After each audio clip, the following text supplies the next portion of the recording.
Welcome children, take out your history book. Chapter 10, Introduction of Modern Education. Today's topic, Carter Act of 1833.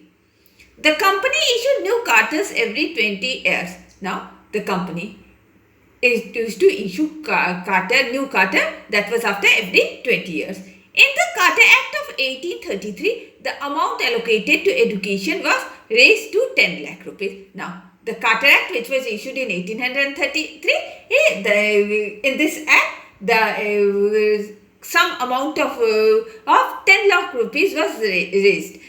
Up to 10 lakh rupees it was raised for education. The British realized that they needed a systematic curriculum, but they were undecided on whether to continue with the existing system of education or to introduce modern education with English as the medium of instruction. Now, during this time, British, they have realized that they needed one systematic curriculum, but they had yet not decided that whether they will continue the existing system of education or they would introduce some modern education with English as the medium of instructions.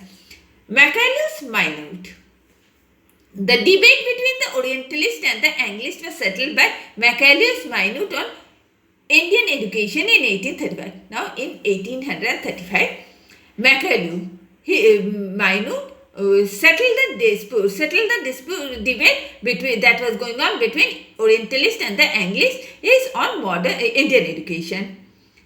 William Bentinck, the Governor General, supported Macaulay's views which promoted modern learning through the medium of English language. Now, William Bentinck, he was the then Governor General. He supported Macaulay's view and promoted the modern language through the medium of English language. In 1844, English was made the official language. Now, 1844, what happened? English, it was made the language English, it was made the official language. It was also announced that Indians educated in Western education through the medium of English would be given government jobs. Now, even it was announced that Indians who were educated in Western education through the medium of English, they would be given the government jobs.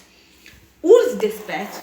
Based on Macaulay's Minute Committee, it was set up by the British Parliament to decide the policy of education for education in India. Now, it was based on Macaulay's Minute, which was a committee, and in this committee it was set up by the British Parliament to decide the policy of education in India.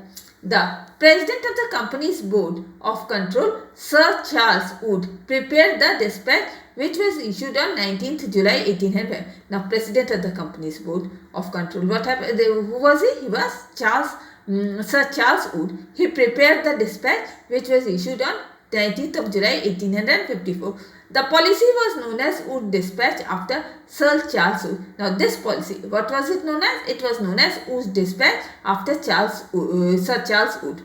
The dispatch reiterated what Macaulay had already said by acknowledging the importance of native languages. Now, the dispatch reiterated what it reiterated, that what Macaulay had already said about the importance of native languages and literature, but making Western sciences and knowledge compulsory. But what to make the Western science and native language, acknowledging the importance of native language and even the literature, making the Western science and the knowledge compulsory. English was established as a medium of instruction at all levels. Now, at all levels, what was that? It was that English was made a medium of instruction. Now, rationale behind modern education.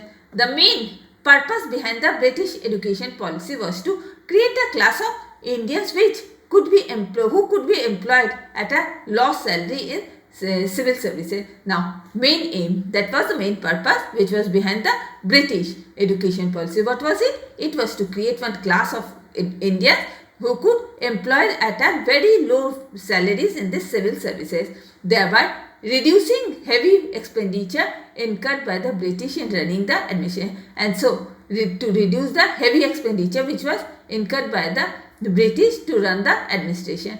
This was hoped that the Indians that had been given a modern education would develop a taste for British good which would increase the profits of the British manufacturer. And it was even hoped that Indians who had given the modern education, they would develop the taste for British good which would increase the profits of this British manufacturer. It was also hoped that modern education would lead a sense of respect and admiration for British rule, who would eventually aid the British colonial enterprises in India. Now, even it was hoped that modern education, they would lead one sense of respect and even the admiration for the British rule that would eventually help the British colonial enterprises in India.